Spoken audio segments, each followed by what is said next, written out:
Guys, gusto ko lang i-share ito, no? Itong page na to ginawa ko lang nung Sunday. Bali, ang araw ngayon ay Sabado. Kumbaga 6 days. 6 days lang.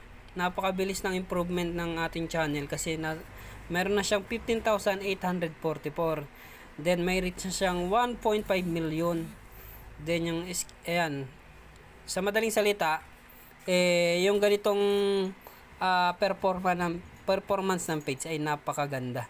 Kumbaga sa monetization ay pasok lahat, nakakuha na natin lahat ng monetization.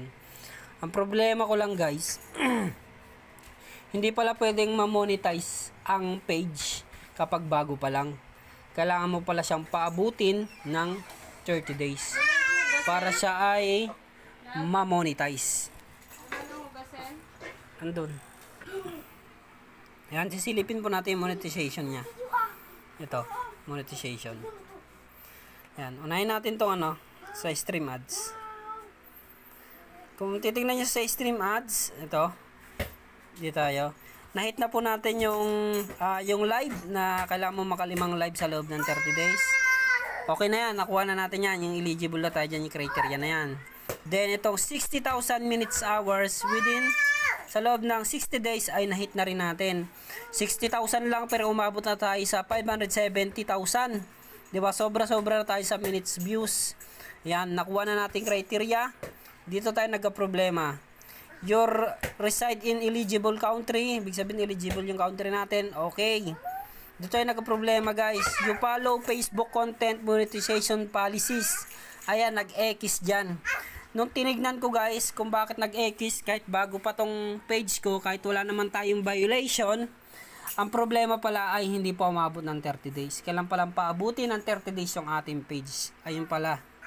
Pero pag umabot naman ng 30 days, pwede na natin tong i-sign up para sa monetization dito. Tingnan mo naman yung followers natin. 5,000 lang yung followers dito. Pero tayo ay umabot na po tayo ng 15,847. Diba? Lagpas-lagpas na tayo. Then, ito yung mga natin. Itong star, pasok na rin tayo dyan. Fill up na lang tayo dyan.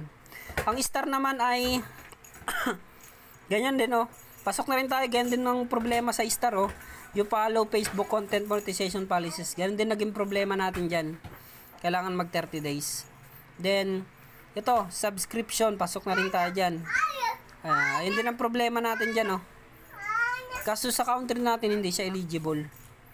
Then ito na tayo sa live ads, ito yung pinakaano ng lahat. Ayan. Ayan ganun din guys. 10,000 nakuha na natin. Dito dalawa yung naging problema natin. Yung 30 days kailangan paabutin ng 30 days tong page natin. Then ito guys, itong pinakamahirap dyan. At least 60,000 of those minutes are from live videos. Ibig sabihin, doon manggagaling yung mga views sa live. Kumbaga may ginawa kang live, dapat yung views na yon, dapat maano niya yung 60 minutes views. Kaya dapat mag-viral yung mga video mo dito. O hindi kaya masipag ka mag-live. Yan, kailangan mo sipagan mag-live diyan. Ayun yung problema natin dito. Kahit ma-hit natin yung kahit pag 30 days na, pero kung di pa rin natin na-hit hindi pa rin tayo ma-monetize. Ayan, sana may kayo natuklasan o nalaman dito sa akin ibinahagi. Salamat, ingat and God bless guys.